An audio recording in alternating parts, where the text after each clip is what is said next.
All right, guys, we're going to rock and roll today on the Friday edition of Real Talk with Keith Smith. We have Woody Fincham in the house. Woody is just a pro's pro when it comes to the appraisal game. Family-owned business, Fincham and Associates. Son and his wonderful wife work inside and alongside the business. We'll catch up with one of the busiest appraisers in the game to see how his book of business is doing. We'll talk market trends on the program. A lot we're going to cover on the Friday edition of Real Talk. Join us in the discussion, ask questions, participate. We're happy to take your questions and put them on the feed, and we're very excited to connect with you on what is an absolutely glorious summer day in Central Virginia. I see questions already coming in here. We will talk, we will talk about the question that came up on Wednesday. Jonathan, the question that came up on Wednesday, new construction in a neighborhood, driving values for the neighborhood. When does that new construction become no longer new construction and a comp that could be used for existing real estate? Sure. So that was something that came up. Jonathan wants us to follow up on that. Yeah. Happy to do that. Give the show a like and a share wherever you are watching. Like the show, share the show, like the show, share the show. And we'll take your questions on the program. J-Dubs, things are looking good on our end. We say hi to David Massey and Ray Ann Perry. Thank you kindly for watching over on Woody's page right now. Ray Ann's my niece. I'm glad she's watching. Welcome to the family. Family is important here. On LinkedIn, Jennifer Smack, hello and welcome to the show. We appreciate you watching. Things are looking good on my end. What you got, Woody's page there? Sync, Judah, we can rock and roll.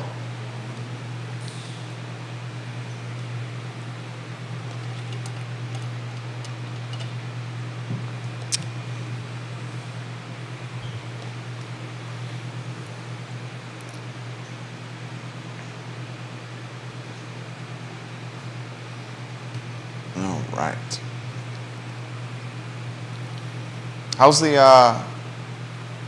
You're busy. Yeah. Yeah. Yeah. That's good. We took Lori to Puerto Rico for her birthday, for 50th. And it just compounds how busy you get, when you're a small business. I know the feeling. I'm going to be heading out of town for some much needed R&R at the end of July and into the first week of August. And I'm already thinking about the workflow management as clients are getting the heads up on that. We always say the appraisal gods are fickle beasts because they wait for us to go out of town and they inundate us with work. It's a blessing, but it's a lot to manage. The life of a small business owner, guys, for those that do not know, when it rains, it pours, and when it pours, it often happens at not always the best time, but the alternative is way, way worse. Roger Voisinay, welcome to the program of RE/MAX. Hello, Roger. Happy birthday, belated. J-Dubs, let's rock and roll.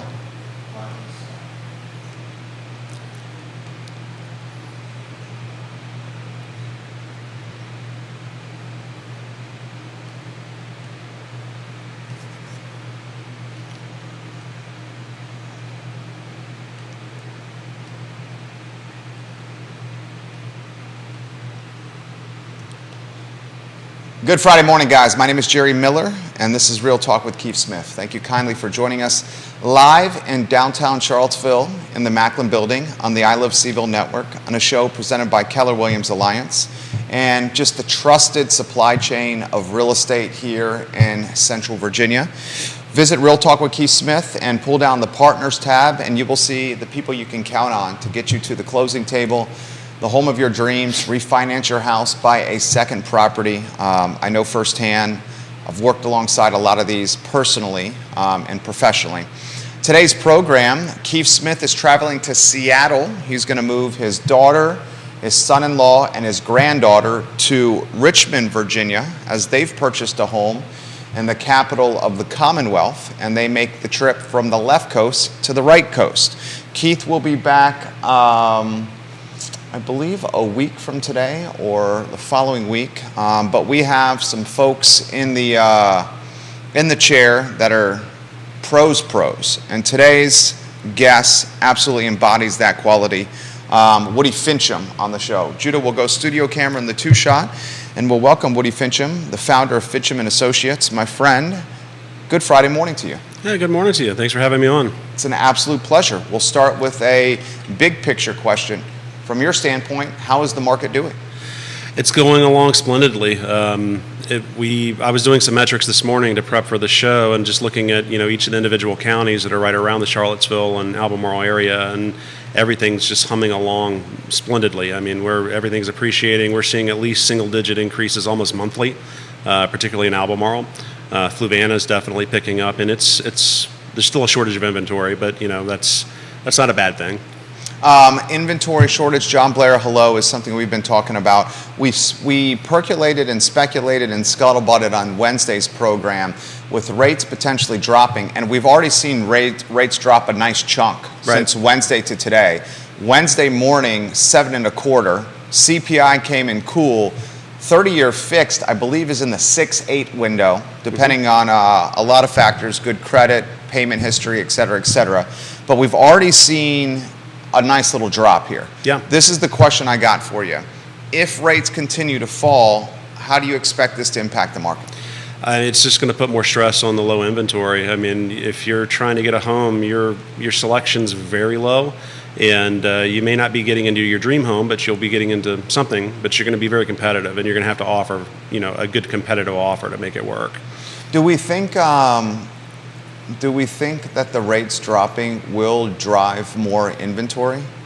Probably not. I mean, Yeah. I You don't think so? I don't, I look at my own situation, which is anecdotal at best, but, we're at 2 3/4, and we've been in our home 7 years now. I mean, typically, statistically, we would be ready to move about now, because that's when most people will move.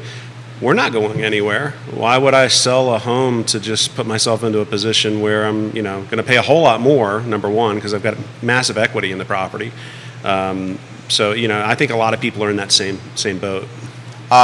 Yours truly in that same boat. So that's the conversation we've been having. A lot of folks are watching this closely. Could it be more competitive for those trying to get a home with rates lower? Now, the lowered rates make things more affordable, but it's going to make the buyer pool deeper. Yep. Is that going to be a more competitive market for folks, or is the affordability factor going to offset the competitiveness? Well, I mean, increased competition with a finite inventory level, I mean, basic economics, I mean, it's just going to drive prices higher. Yeah, I think that's going to happen as well. Talk to us about your book of business. We are swamped. We've been doing a lot of private work, and in appraisal, what private work means is we're doing a lot of stuff for trusts and private purchases that aren't using lending or traditional lending. A lot of litigation, still a lot of divorce and partition suits and things like that going on. So, and the local attorney population's been very kind to us. That's the work that we enjoy doing the most. So it's a lot of fun. We have a book of business that you are appraising, or a portfolio of inventory that you're appraising, that I think the community may know well. Mm-hmm. The Dogwood properties. I know there's not a lot you can say here. Sure. Show's yours on this. Yeah, I can talk about it in general. We just got done doing I think it was about 25 properties that they just purchased from Woodard Properties, and that was a fun project to do. It was relatively chaotic because it's a lot of property to do in a short period of time. But I think our first day of inspections, my son and I went out together, which is unusual because my son Woody is generally just in the office doing analysis and things like that, but he went out and did inspections. I think we did 16 the first day and then finished them up the next day. It was a very busy couple of days. That is, we'll follow those closely. I like that they use a local appraiser on that, one of the best in you. Other trends you think we should be following closely, then I'll get to some of these comments coming in.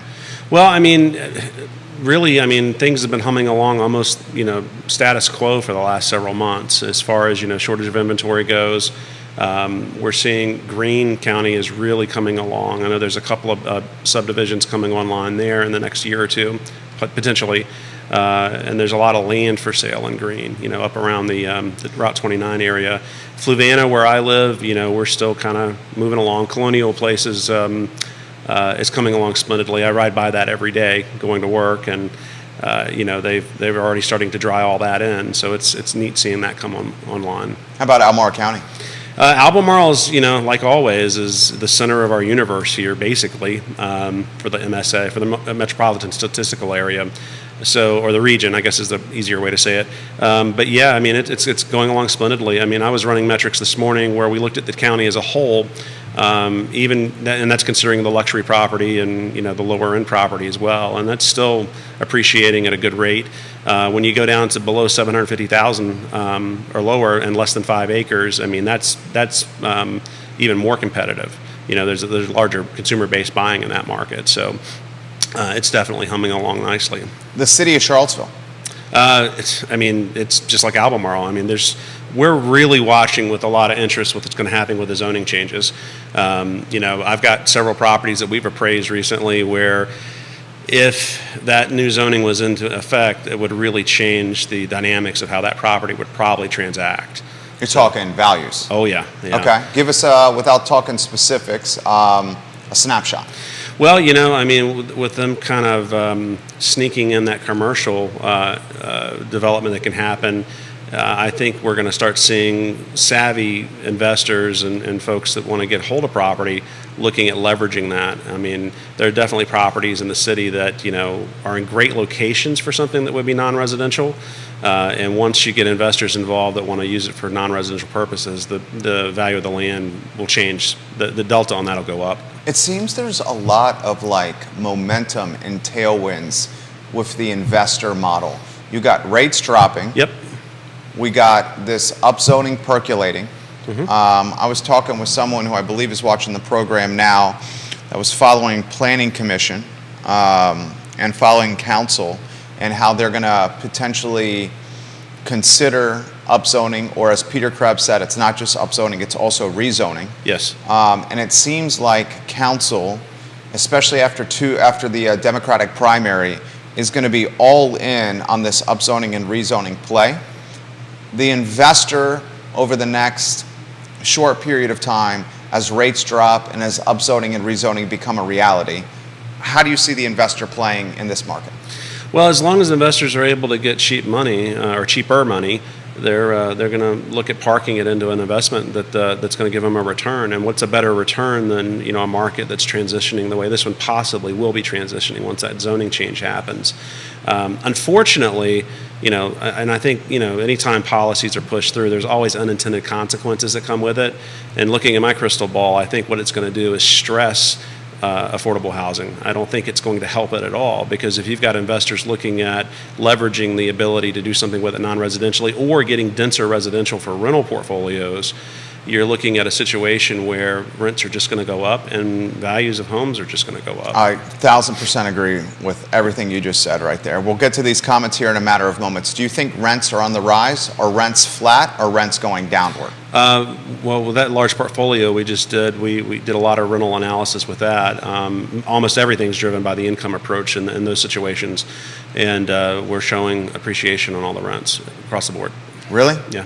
What kind of appreciation? It's not as severe as the COVID appreciation? No, okay. no. I mean, it's normal for the market to naturally mature in a positive direction. Even when the market's normal. Of course, we're not in a normal market. 25 years of doing this, I've never seen a market like we're in right now. And how do you characterize this market? It's chaos. Still. Yeah. I mean, we're starting a lot of our single-family purchases that we do for lending. They're multiple offers still. I mean, we handle everything over in the valley from Page County down to Lexington, and then all the way to Louisa to the east, and all the way to the West Virginia line to the west. And I don't, other than maybe Buckingham and a couple of really small rural markets out west, everything's appreciating. We're not seeing anything now. Some of the multi-market is stabilized in the last several months, but that's probably going to change as interest rates go down. Put that in perspective. Give us that in a more layman's. So when we were doing a lot of the market analysis in Dogwood, and this is just general information, it's not nothing specific to what we were working on, but the multis, when I'm a residential appraiser for the most part. So when I'm talking about multis, we're talking about small residential multis that go from 2 to 4 units. Anything above 4 units would be considered commercial property or commercial residential. So for that small residential investment property, the last year or so, we've seen sales prices sort of normalize, meaning that they are appreciating, but at a very slow rate. Whereas, a couple years ago and up into COVID, they were appreciating fast. But that's definitely slowed a little bit. I think a lot of that had to do with the interest rates in the fall. But with us looking at a downward trend, more money is going to become available, and that's of course going to put more stress on it. So, do you think the market we're heading into will be more competitive for first-time home buyers than peak COVID? I don't. I mean, using the word competitive and first-time home buyers is almost an oxymoron right now. I mean, well said. If it's more expensive now. Yes. Yeah. I mean, entry level $400,000 or more, and there's not a lot available even at that price point.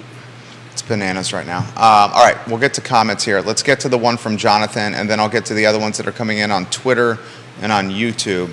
He says, bring up the topic from Wednesday when new construction starts becoming a legitimate comp for a neighborhood.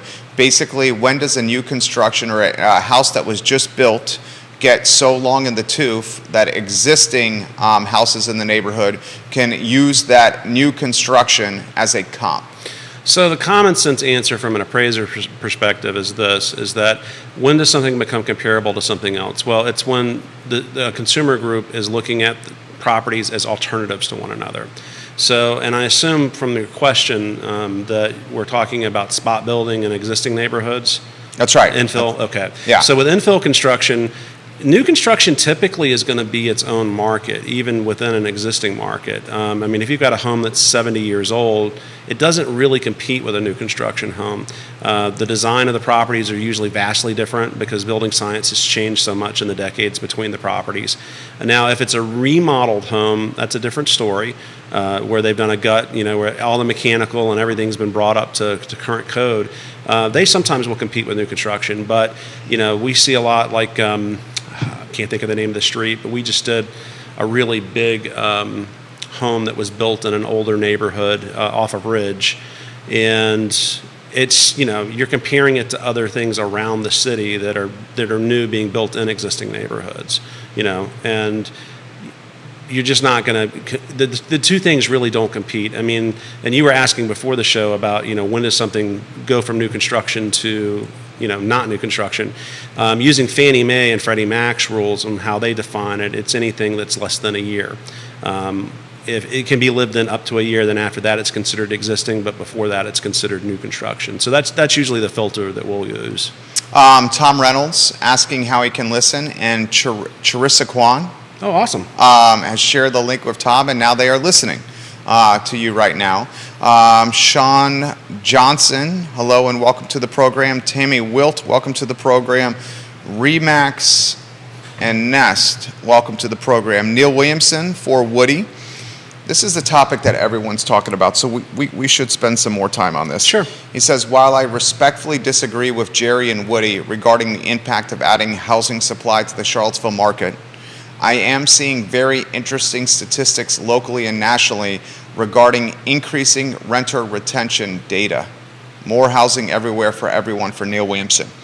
Neil's of the mindset, and we have a lot of love for Neil in this program, and I believe he's joining us next week, that if we increase the density and the supply, the prices will stabilize, which could breed affordability for the market. You and I are of the mindset that if we make the dirt more opportunistic, yes, and the dirt more expensive because it is more opportunistic, then folks are going to have to pay more money for the dirt and the structures that are on it. Yeah. And if they pay more money for the dirt and the structures that are on that dirt, they're going to expect a larger return on investment on that purchase, which is just basic investor strategy. Sure. And as they expect more ROI for the opportunistic dirt that's more expensive and the structures that are on that dirt, they're going to come to market with price points that aren't necessarily affordable. And if you have this collision, it's going to continue to drive price points northward. That's a very layman flip book right there. I think so. Okay, so let's unpack this. The multiple people are asking here about the upzoning. Here's a great question from Kelsey. Why would this even be considered if it's a possibility of making things more expensive? I don't want to answer for you, but I have a feeling where your answer is going to go. I'll throw it to you on that, Kelsey's question. So going back to Neil real quick, there's few people in Charlottesville that I respect more than Neil. He's a great guy, wealth of knowledge, and we're lucky to have him at CAR and with the Free Enterprise Forum. Agreed. So the spirit of what they're trying to do, I think, is a positive thing. But like in anything with the free market, capitalism's a wonderful thing, but it can also become toxic in some instances too. And generally, that's when people figure out how to leverage it to their own personal advantage.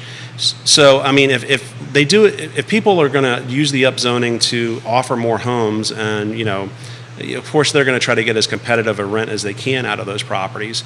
But in the end, I mean, if we're not going to have a lot of companies coming in or investors coming in to own the properties and then leverage it up as high as they can, it will work well. I agree with Neil there. However, human behavior would dictate that it probably won't go that direction. I mean, if I had to guess, I would be very pleased to see Charlottesville, personally, from my own perspective, to help with affordable housing, to not allow commercial development when they do this. This should only be for residential density building. It should not be for commercial. Okay, let's go down that road. Yeah. Talk to us more about that. Well, I mean, you talked about on the show a couple weeks ago where, there's a possibility with the way they've got this written right now that, someone could buy a couple of residential lots in a residential district and put a 7-Eleven in, or a vape store, or a cannabis store, or, whatever. It would be a non-residential use.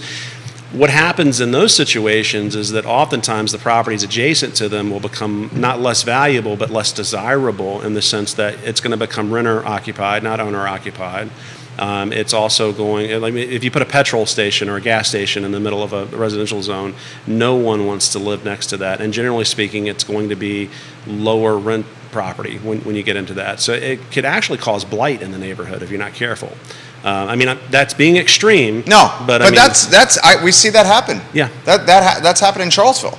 We see that happen now. All right, I'll throw this to you here. This is something that also should be highlighted.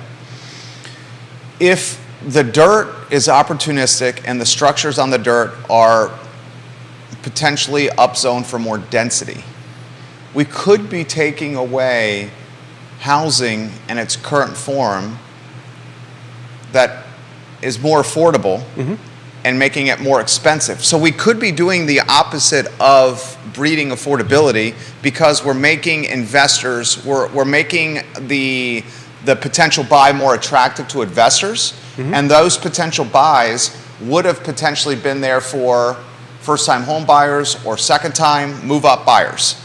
Your thoughts on that? I mean, I agree with it. I mean, you go to any large metropolitan area, like just say Chicago. I mean, I spent a lot of time in Chicago for various reasons. If you go anywhere near the central business district, real estate's ridiculously expensive, right? The same thing's going to happen with interior Charlottesville. I mean, we are a very small metro when it comes down to it. But in the end, if you want to be downtown or close to downtown, you're going to pay more to be there. This isn't going to make it more affordable if it goes the direction I think it's going.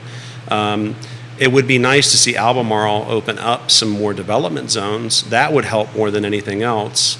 I was in a meeting a couple days ago that Keith Smith was running for the housing, I can't think of it, the Thomas Jefferson... Planning District Commission? Yes, thank you. My brain's not working.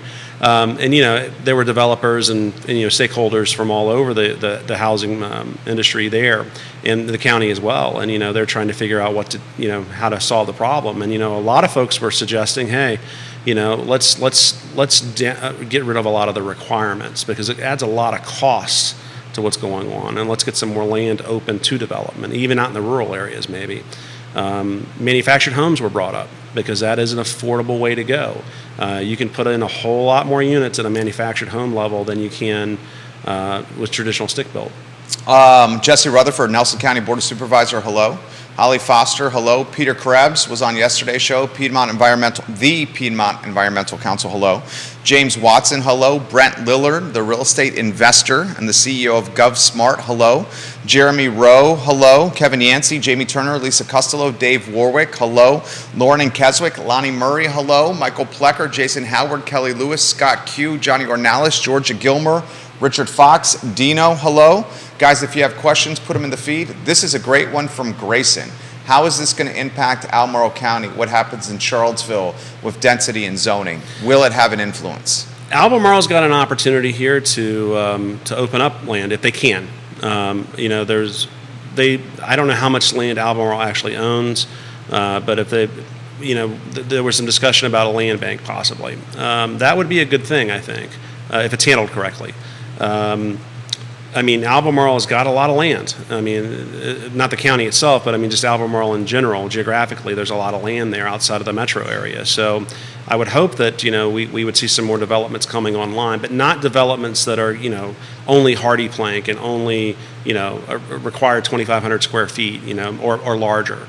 You know, we need to see some developments come online that would accommodate smaller homes. And vinyl siding is a perfectly fine exterior finish for homes. I mean, we don't have to make it, you know, so expensive for folks. Some of the viewers and listeners of the talk show here outside the door right now. I see that's why we locked the door. Do you think Albemarle County will change or will influence or will get influenced by the city with upzoning in any capacity? I mean, here, Diantha McKeel sat in that chair right next to you and said, there's no reason, her exact words, I'm not putting words in her mouth. Roger Voisinay says, hello, Woody Fincham from Virginia Beach. Awesome. He's watching at Virginia Beach right now. And Diantha McKeel, supervisor, Albemarle County, Jack Jewett District, she said, there's no reason for us to expand the developmental area in Albemarle County. It's 5% right now. Only 5% of Albemarle County is designated for commercial and residential development. She said, there's no reason for us to expand this if our current 5% that's allocated is not at full capacity. Those were her exact words. Do you see, maybe it's the old guard, I want to say, influence at all by Charlottesville City? Or is there not the political capital to do that? I don't think, you know, legacy politicians are going to change their mind. I mean, you know, here's the thing. When you're dealing with an affluent community like we have, the affluent folks in that community, they have time to lobby. They have time to talk to their politicians. The people who are really being affected by this, you know, young parents, you know, people that are working in service jobs, they're too busy working and taking care of their families to engage at the political level. So I don't think the politicians are actually aware of what the real problems are here. I mean, because those folks that really need the help aren't engaging them. Well, that's fair. Scott Morris says, good morning, Woody Fincham. Scott, hey, Scott. We love you. Here's what, you know, I'll throw this to you. I think the politicians are aware, but I think the politicians are making policy and governmental decisions based on what their constituents want, which, to your point, the constituents that are in their ears are the ones that have the deep pockets, that are the ones that want to keep the county the same. Sure. Or like the ones that maybe want more density because they want to live here. They're not living here right now because they can't afford it. Right. So they can't be chirping in the ears of, say, Supervisor Malik is either in her fourth or fifth term. Diantha McKeel is in, her second or third term. Okay. We got Lepisto currently running for a second term right here. We do have some potential youth coming on the board, and Mike Pruitt, who's running unopposed in the Scottsville district. But Pruitt's only one of 6 votes. Right. Pruitt will join us on the I Love Seville show next week, guys. So to Woody's point, I don't think the political capital is there to expand the development area. And as long as it's only 5% for housing and for commercial, the supply is going to be so constrained that the prices are going to go up, which is your business, which is what you do. Thoughts on any of that?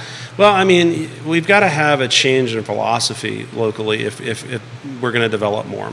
And people move to Charlottesville, they love it the way that it is. But this NIMBYism, the not in my backyard folks, and that's a lot of people. And, you know, if you talk to anybody on an individual basis and say, hey, we have an affordable housing issue, our service people can't get into homes because they've been priced out of it. If you talk to them individually, they'll say, great. But if you talk to them as a group in their neighborhood, they're going to say, well, it's great, but we would like that to be in another part of the county, not next door to us. So that's the reality of what we're working with. And I mean, from a business perspective, from my business, of course, I want to see more development. It makes more money for my company. Our revenue will go up because of it. But, you know, I mean, I live here and I want to see Charlottesville continue to be as great as it's always been. And to do that, we've got to afford some of those folks that can't afford to live here to be able to live here. Great take right there from Woody. Neil says this, guys, put the questions in the feed. I'll relay them live on air. Give Woody Fincham props in the comment section. I'll relay it live on air. This, a follow-up based on what Nicole Scrow is trying to do. Nicole Scrow is a developer. She's a home builder. Neil says, can the current land prices support smaller home developments? Nicole, and I follow her on Twitter, it was a few days ago, she had an interaction with, John Blair started this on Twitter. John's watching on LinkedIn, and he showed a jurisdiction where it's a major home developer, and I'm going to go to Twitter and find what that major home developer's name was doing essentially row houses, and these row houses had very little space. They were single-family detached, but there was very little space between each of the houses. Okay. And the developer was trying to maximize rooftops on dirt to drive value, but while also maximizing rooftops on dirt, they were able to create a more affordable product because they had more of them that they were able to pass on the savings potentially or a lower price to the market. Right. So Scrow, and this was on Twitter, asked the question, can the current land prices in our area, Albemarle and Charlottesville, let's talk, support smaller home developments? Well, the meeting I was mentioning a couple days ago, I don't work in the development side of things, but we got to hear a lot of developers talk. And I mean, one lot, apparently, from what I have gathered from that meeting, is that you're looking at $120,000 per lot just to get it going. That's, to answer your question, with that kind of price in there, no. I don't think. What's the multiple based on price generally? If a lot is purchased for this? So in my career, we've seen it go anywhere from about 20 to 30% of the total cost.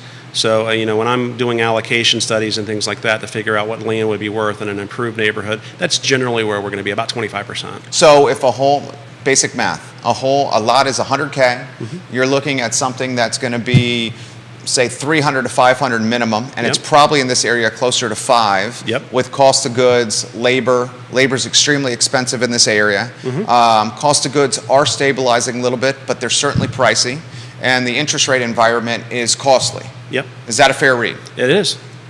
So will we see any of this small home development, do you think, locally? Only if we can get rid of some of that cost, and I don't know what that means. Does it mean putting together grants for things like this, tax programs? I mean, that, and some of this we're talking about would have to happen at the state level. I don't know what's available out there. I mean, the community land trust system that's been coming up over the last couple of years here, that's worked really well, but it's very finite. They can only do but so much. But I mean, that essentially removes that land cost to the borrower, and it does help folks get into a situation where they can, get something more affordable.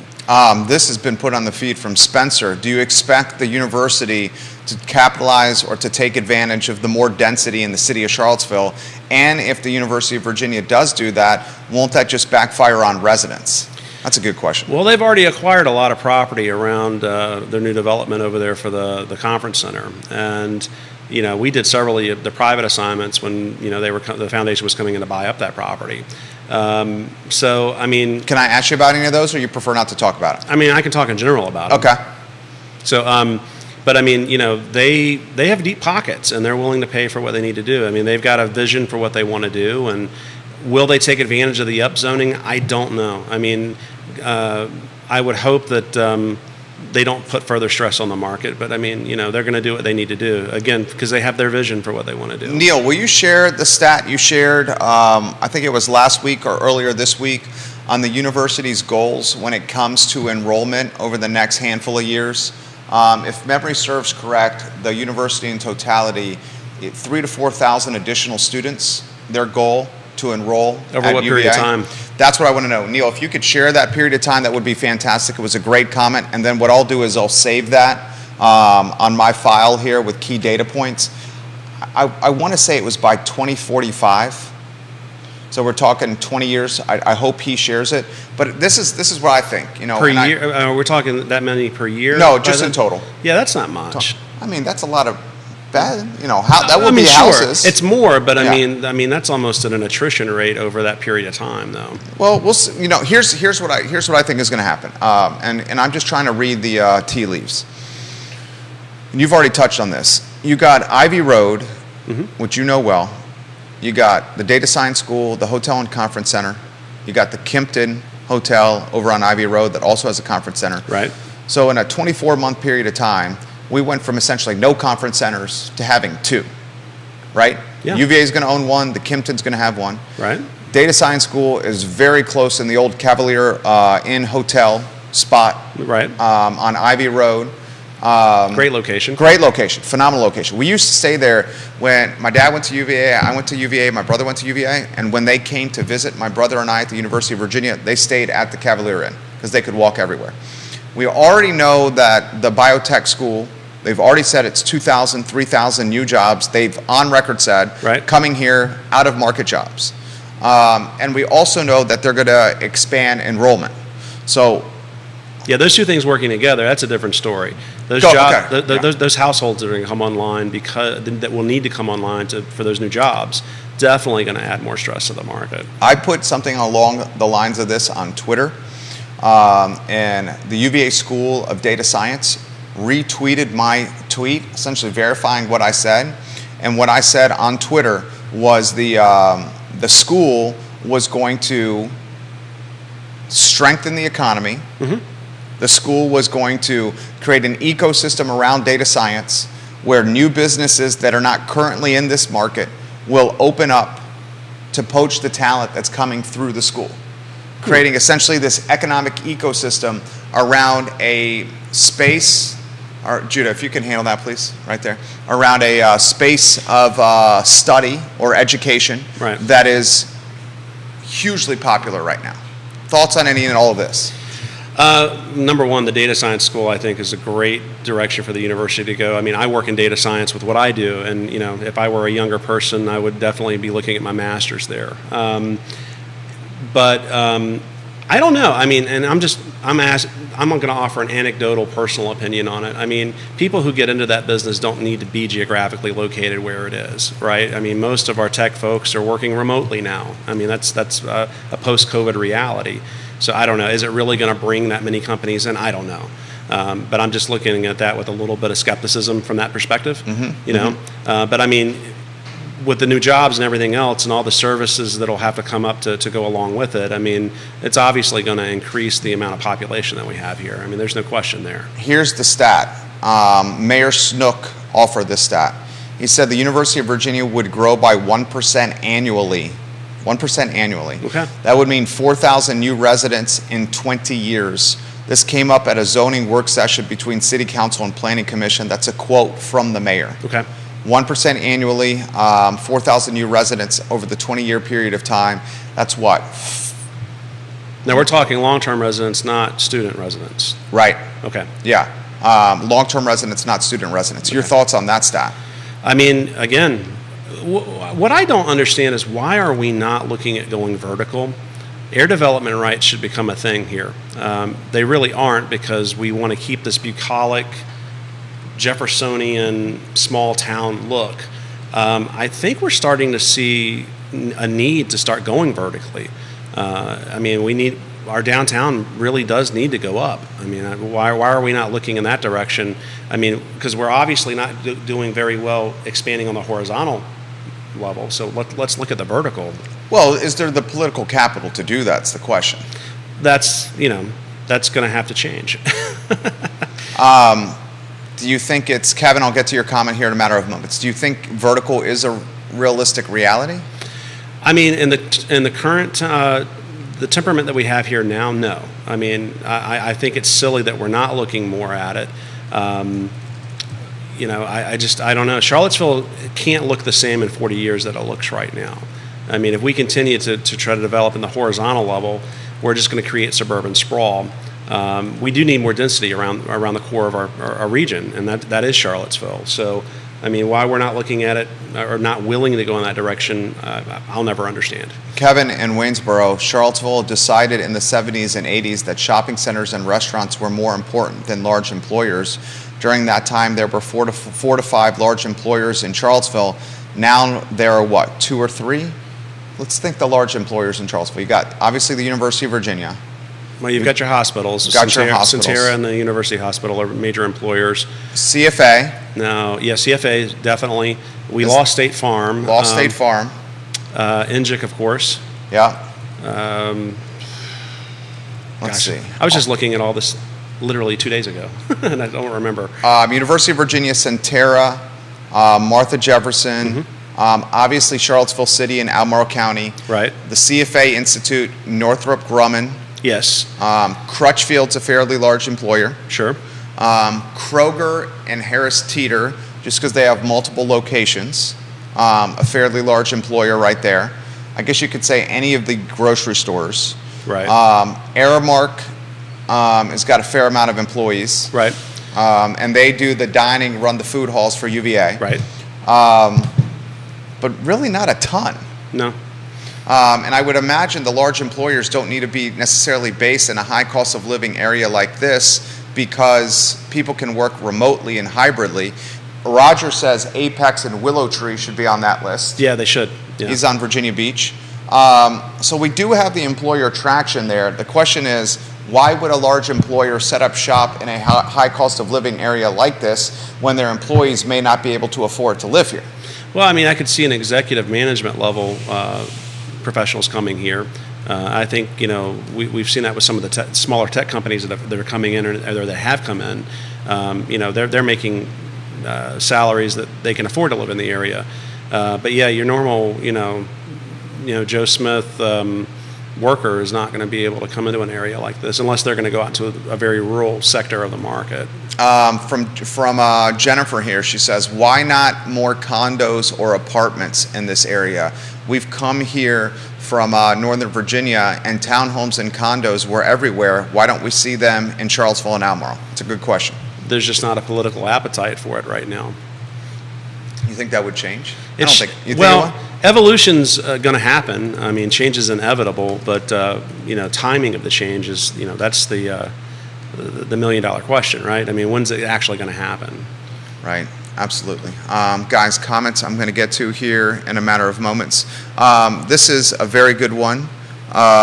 Grayson follows up by saying, the interest rate environment, if you guys can get back onto that topic, many times folks have said on this talk show that when rates drop, the inventory is going to pick up.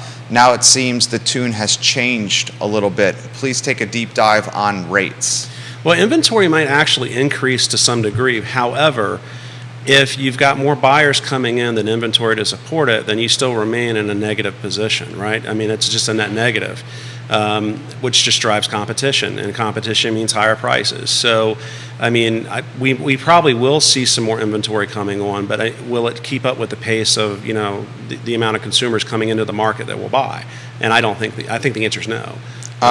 This is a great one from Cara on LinkedIn.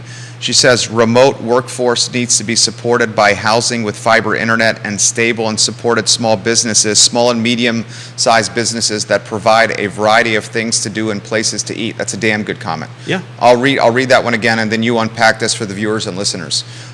Remote workforce needs to be supported by housing with fiber internet and stable and supported small and medium-sized businesses that provide a variety of things to do and places to eat. Unpack that for us.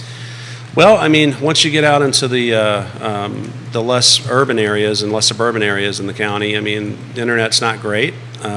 Self-service is not great. So, I mean, you do need those two things in order to help remote workers take advantage of being out in those rural areas.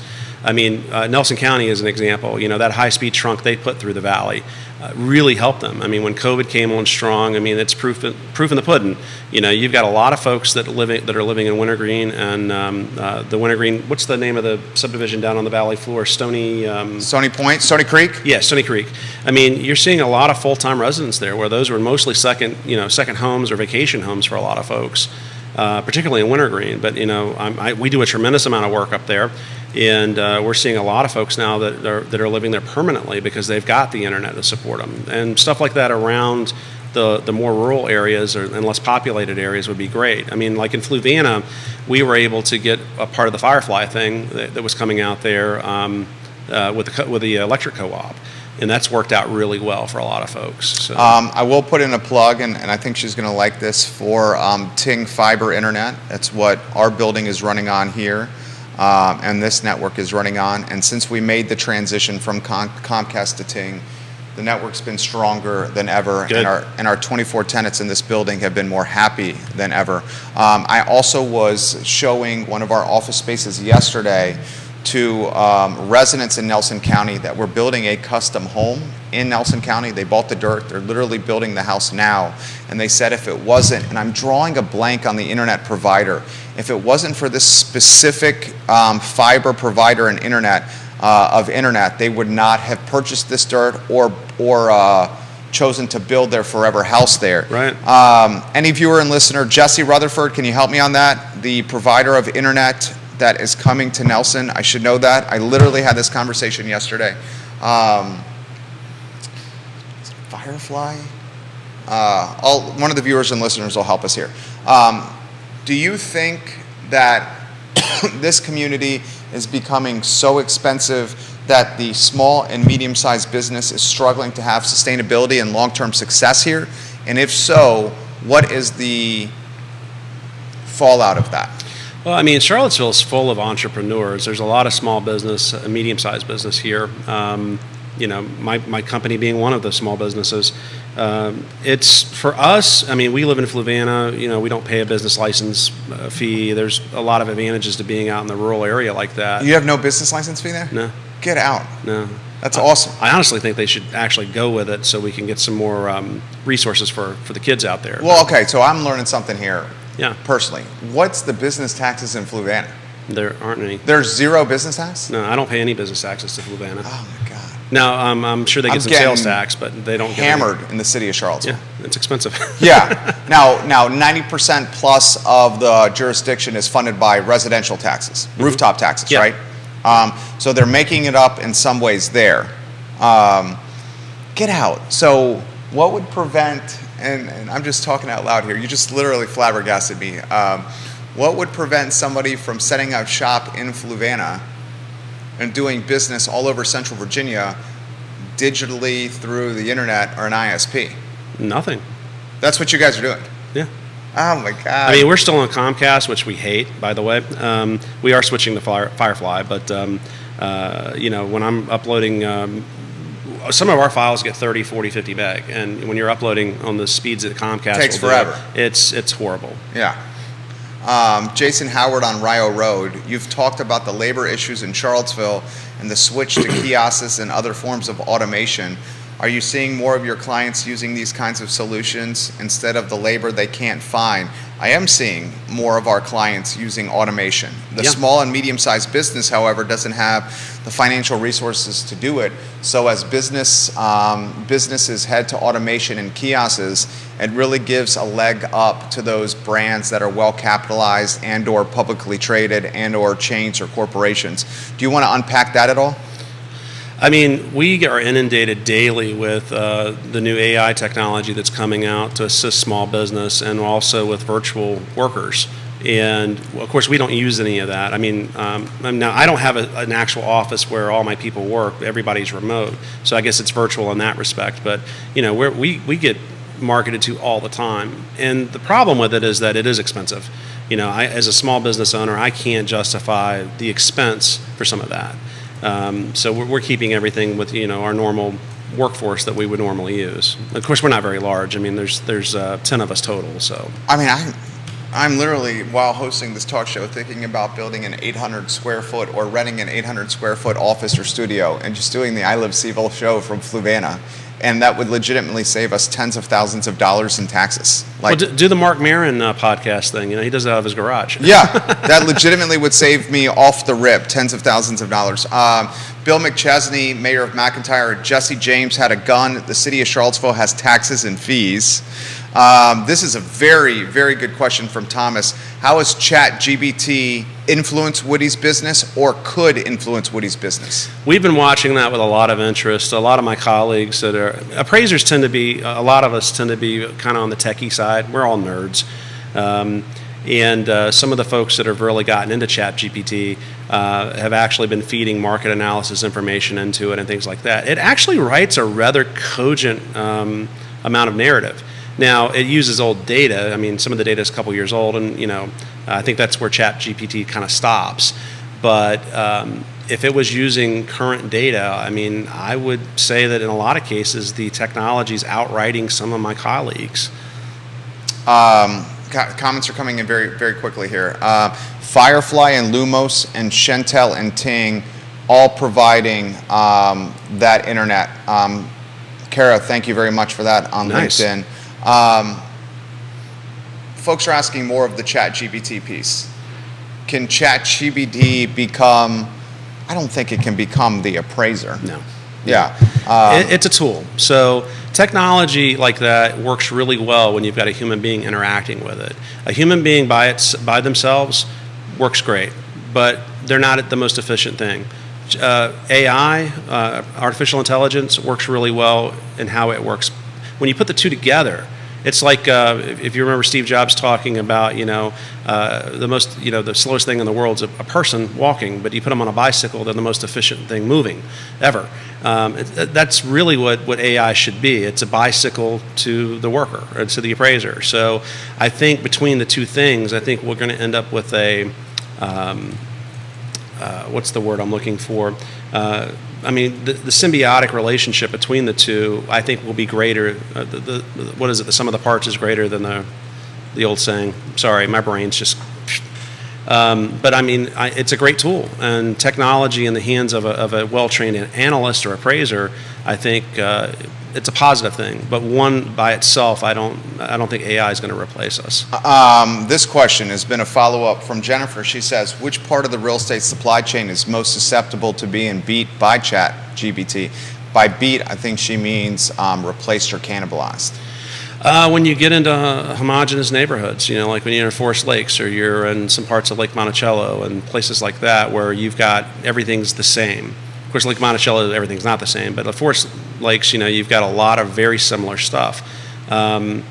Really bad appraisers and really bad agents do really well in neighborhoods like that, because if you can fog a mirror and you got a credential, you can do what you do without any problem. There's no real analysis there.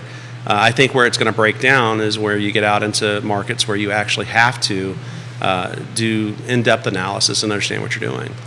This has come via DM, and let me see if I can use his name as it's loading. All right, he says he requests anonymity for this question. Question for Woody. A house in our neighborhood had a... Wow, okay, I see why he wanted an anonymity on this one. Question for Woody. A house in our neighborhood had a murder-suicide last year. Now they are selling and have had to drop the price well below market. How does this impact an appraiser's approach to valuing the houses around it? Is the situation considered, or does it drive down values? It very much should be considered. How would you know that, though? I've done 2 properties in my career that involve murder-suicides. One a murder and the other a murder, and several murders and a suicide. And it very much will stigmatize the property. It's bad. Sorry to use such a layman term, but it's just bad juju. I mean, oftentimes properties like that are going to get torn down because if you go to any of the major properties, like say the John Benet Ramsey home out in Colorado, or you go to look at like the Nicole Simpson properties and things like that, those properties aren't there anymore.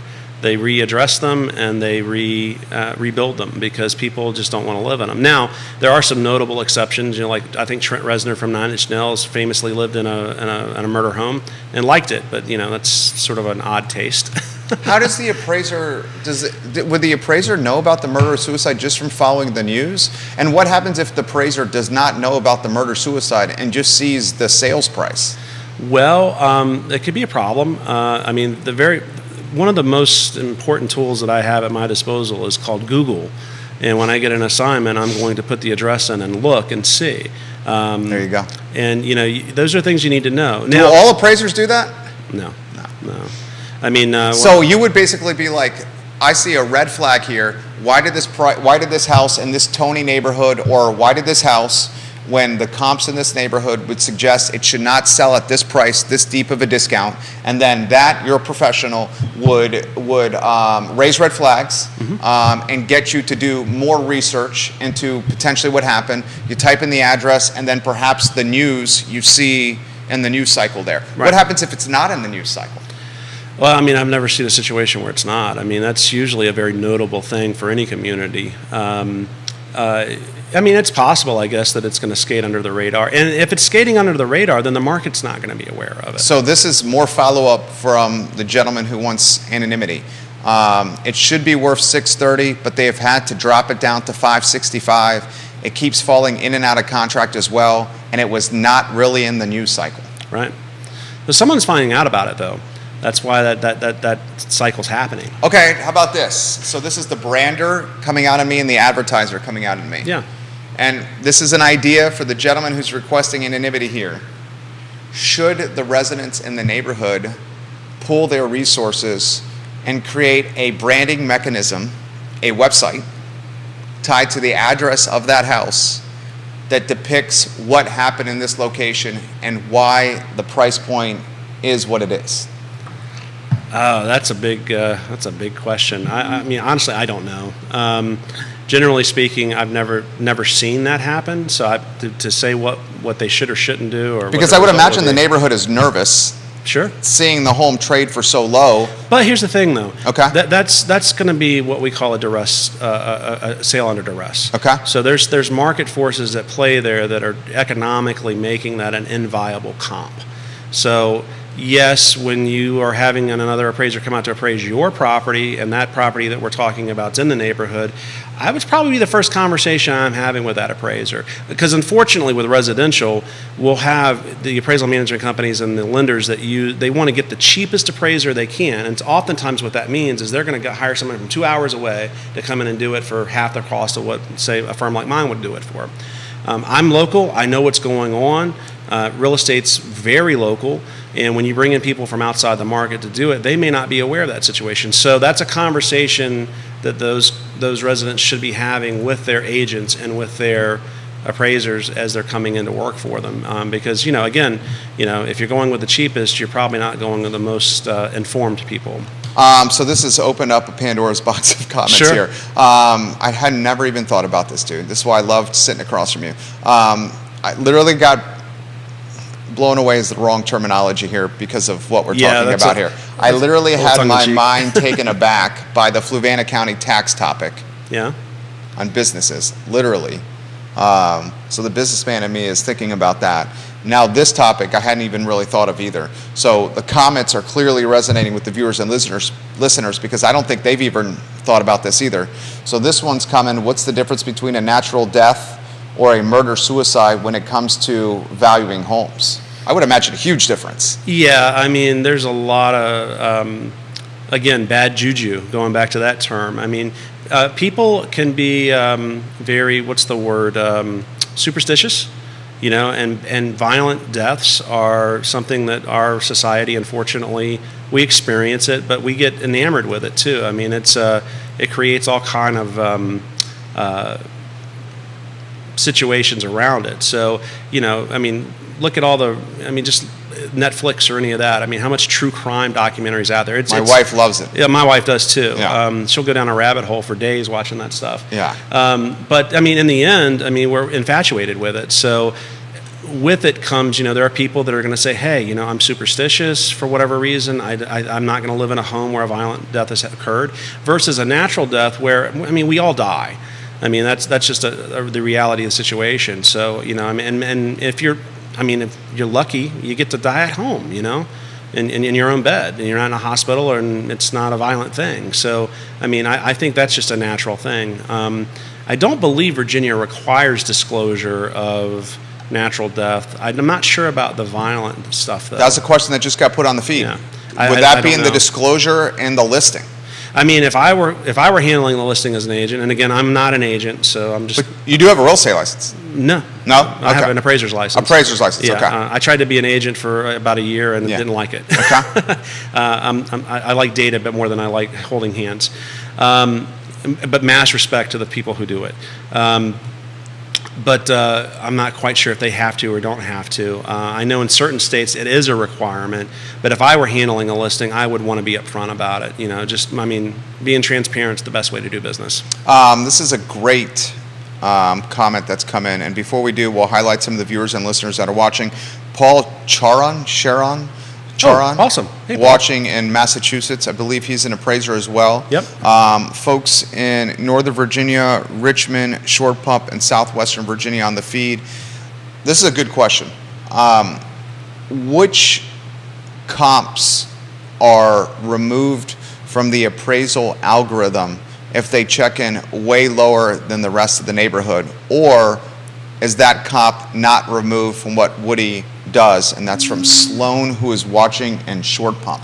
So when I'm doing my analysis to figure out how I'm going to value a property, of course, we rely heavily on comparable sales. So we'll take all the comparable sales. I mean, in a neighborhood like Forest Lakes or like Monticello, I might have 3 pages of single, 8 font, single space data points that I can look at for comps. But what I'm going to start looking at is I'm going to array those comps, and I'm going to go, okay, most of my sales occurred in this, this part. If I've got stuff that's really low and stuff that's really high, I'm going to start asking questions about those comps and go, there's something different here. Why are they outside of the normal?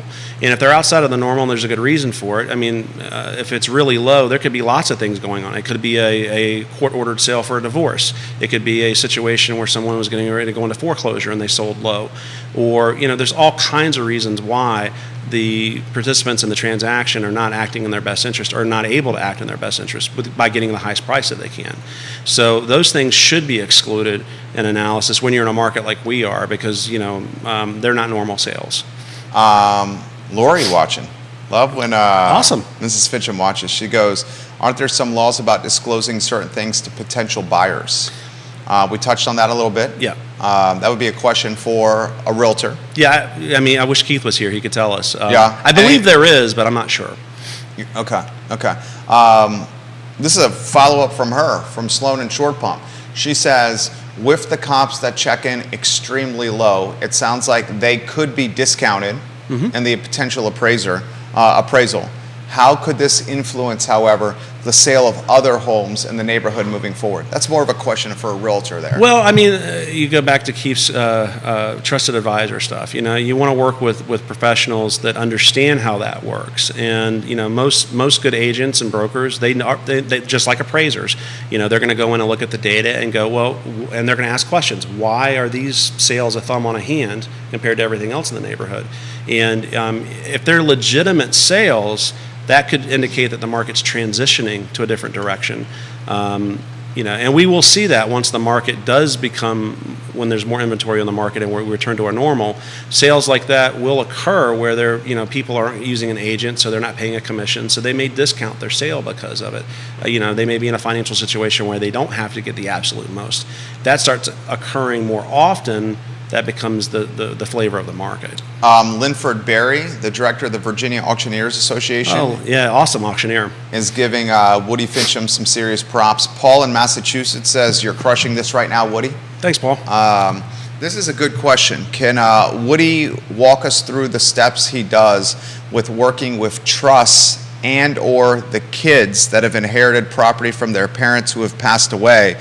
I would imagine he does a fair amount of that business. Oftentimes, this generation is looking to move property so they can get the money as opposed to holding the property like their parents may have done. Very good question right there from Matthew. So, we don't get... Matthew, speaking from personal experience here, you don't have to answer that. We don't get really involved in the ins and outs of exactly why people are doing it. They just come to us when they need a value. And oftentimes in trust and inheritance situations, an attorney is going to, or a CPA is going to suggest to them, hey, you need to get an appraisal. And, we've got good relationships with a lot of those types of professionals here in the area, so they'll recommend us to go over and work with them. We're doing it at market value. I mean, I don't care if one of the heirs want to sell it high and one wants to sell it low. We're valuing it what it should value at in a normal market. So, I mean, we're there to help them as a trusted advisor, stealing Keith's word again, our term. And we're there to help them make good decisions. I mean, my job as an appraiser is not to be high or low. It's to help people make good decisions. And by trying to help them make good decisions, it means that we're offering them actual market value. We're not trying to work one direction or the other with them. All right. So his follow-up on that is: could that second generation, and he is speaking from personal experience here, could that second generation ask for a number that's lower to get the property to move? And I don't want to speak for you. I would imagine that's a conversation for your agent and not necessarily an influence you want to have on the appraiser. Yeah, if you do that to me, if you engage me and tell me that, I'm going to tell you straight up. My job is to be middle of the road. I've got to write a report as if I'm going to go sit in a witness box, because sometimes in those situations, I got to go sit in a witness box. The last thing I want is a judge or a jury to find me. And you have exposure. Yeah, I can't advocate for anyone's cause. I have to do what, if I'm hired for market value opinion, I'm going to give you a market value opinion, and it's not going to be high or low. Nicole Allen, DOD appraisals are needed to help. What did she walk us through that? That's a date of death. So, oftentimes someone will pass away. We do a lot of these actually, where, heirs have inherited a property and they need to get a value as of the date of death. And then oftentimes they'll also do a follow-up at 6 months or even a year later. There's situations where we've actually done 4 or 5 appraisals over several years, as the trust or the heirs have held the property for a length of time, and so they will periodically go what we call updates to find out how the market's changed. Follow-up question for you. You may be scooping up some business here. What percentage of the business is done for trusts and or second generation, third generation owners? I'm not really understanding the question. So I think what the question is how much of your business is tied to those kids and or heirs that are just looking to move that property and get the cash? Honestly, I wish all of it was. I mean, that's some of my favorite work to do. Why is that? I mean, lending work is a commoditized service. I mean, I'm an expert at what I do, but lenders oftentimes don't want to pay me an expert rate. They want to pay me, what they consider a competitive rate. I mean, since nationally, a lot of my residential peers are hurting because a lot of markets. I had a colleague yesterday post on Facebook that they're in Texas, in West Texas. They've had 2 assignments in 3 months. Nice. And they can't pay their bills. That's unfortunate. And so in those. Why is that? Just no inventory selling. There's just nothing going on in those markets, and. In those situations, lenders and appraisal management companies who order appraisals for a lot of the lenders, they exploit that. Whereas that market might have been getting $600 or $700 2 years ago for an appraisal, they're trying to bid them out at $200. And there are people that have no choice; they have to take that work because they've got no other means. So I would rather work with non-lending work. Now I have some lender clients I absolutely love, and we do a lot of veteran administration work. I'm on the VA panel, and again, that's some of my favorite work because the VA is very middle of the road. They've always got my back. If we're in situations where consumers or agents are upset with us because of a value, the VA they back us up. Whereas lenders that can't close a deal can't make any money, so they don't like you. It's a commission-based business, unfortunately. Absolutely.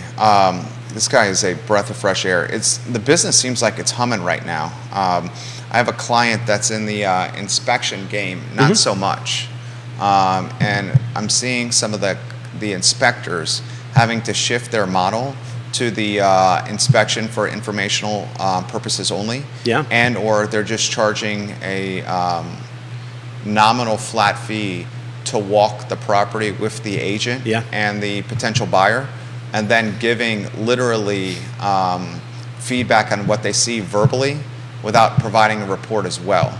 And so many of the deals, this as well as anyone, so many of the deals are happening where it's like, if you have this inspection contingency in the contract, you're probably not going to get picked from the pool of potential buyers. Yeah, if there's a cash offer with no information needed, no due diligence to be done, that'll win. Yeah, they win every day. That'll win.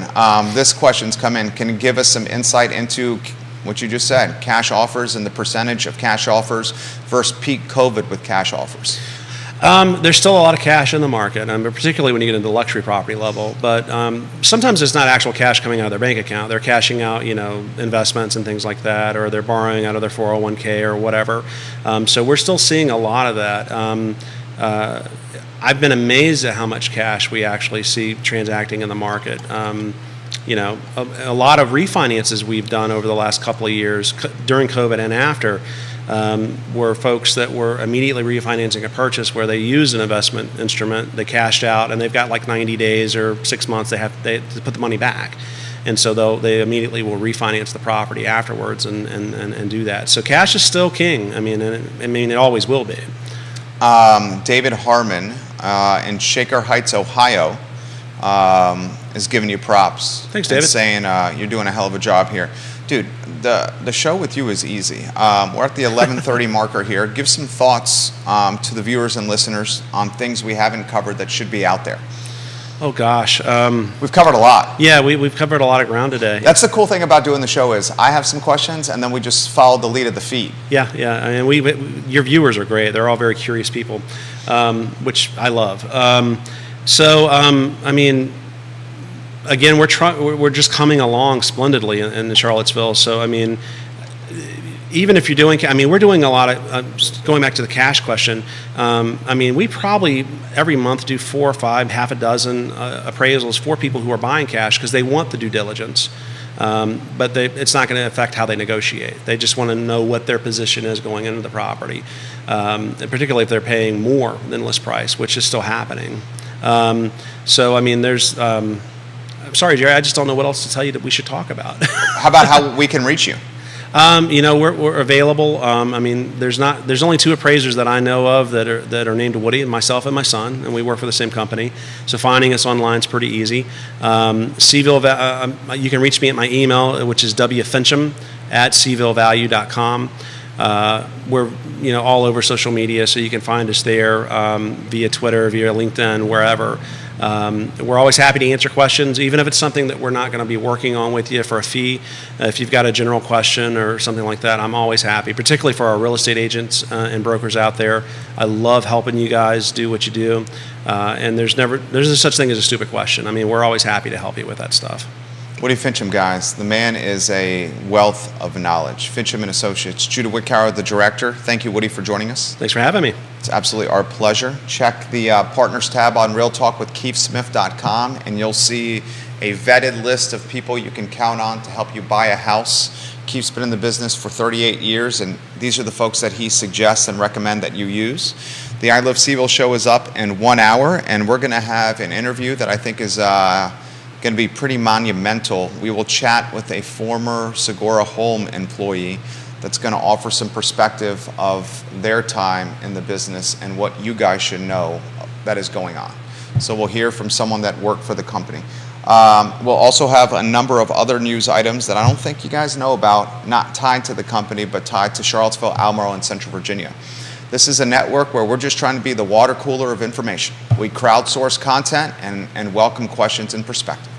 We'll see you in about an hour. Take care. Woody, that was awesome. He's going to let us know when the mics are off here and the cameras are off.